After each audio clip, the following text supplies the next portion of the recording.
Thank you. The gentlewoman from Missouri, Mrs. Wagner, is now recognized for 5 minutes. I thank you, Madam Chairwoman. Welcome, Chair Powell. It's good to see you in the chair. We appreciate your time and service. Chair Powell, since the last FOMC meeting in January, the global economy has become markedly more complex. Russia's unprovoked and unwarranted invasion of Ukraine has led to a very steep increase in the price of energy. As of this morning, when I checked, a barrel of crude oil was priced at $112 per barrel. And this steep increase in the price of energy risk pushing U.S. inflation potentially even higher. How does, and you've touched on it a little bit, but how does the war in Ukraine affect your thinking as you prepare for the next FOMC meeting? So I think the first thing, again, to say is that the ultimate economic effects of the war and all of the sanctions and events yet to come are just very highly uncertain, and we need to understand that. And so, as I mentioned, I think it's appropriate for us to move ahead. Inflation is high. The committee is too high, and the committee is committed to using our tools to bring it back down to levels of price stability, which is to say 2% inflation. So, but I would also say that given the current situation, we need to move carefully. And we will, and we'll be nimble. We'll be looking at the situation as it evolves, and again, we will use our tools to add to financial stability, not to create uncertainty. So at this point in time, you don't think that it significantly alters your expectations for the rate increases that you've discussed this year? I don't think that's knowable yet. I mean, so we've run, what we like to do is run alternative scenarios, and we've done some of that, as you would expect, and it's easy to find cases where it would affect, but we don't know that yet. We honestly don't, and we'll see. Thank you. Chair Powell, could you explain the role of the Federal Reserve in implementing U.S. sanctions on Russia? How you're working with OFAC, how this actually is implemented? Right, so sanctions are really designed by the administration. They're part of what the elected government does, where we provide technical support.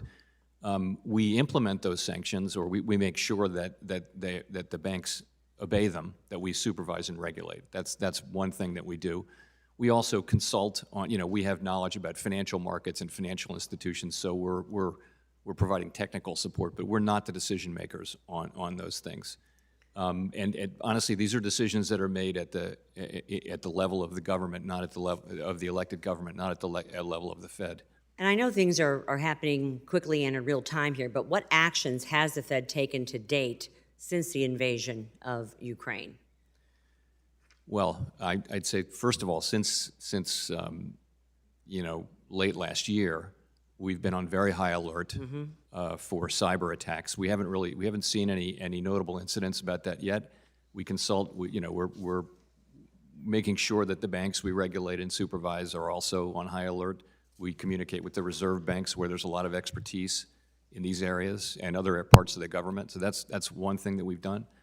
I mean, as I mentioned, we are in very close contact with the Treasury Department, as you would expect, between every central bank and every finance ministry around the world. But again, we're not the ones who design the sanctions. Right. Well, cybersecurity is certainly, this committee is, and especially at the Fed, is a top priority. I'm glad that you're watching it closely. Chair Powell, does our U.S. financial system have the necessary capital and liquidity to handle any economic fallout from this war? What kind of data will we be seeing? I mean, the evidence to me strongly suggests that the answer to that is yes. We just went through a rather enormous shock with the pandemic and the near closure of the global economy, and U.S. banks' capital levels are at multi-decade highs, liquidity levels the same.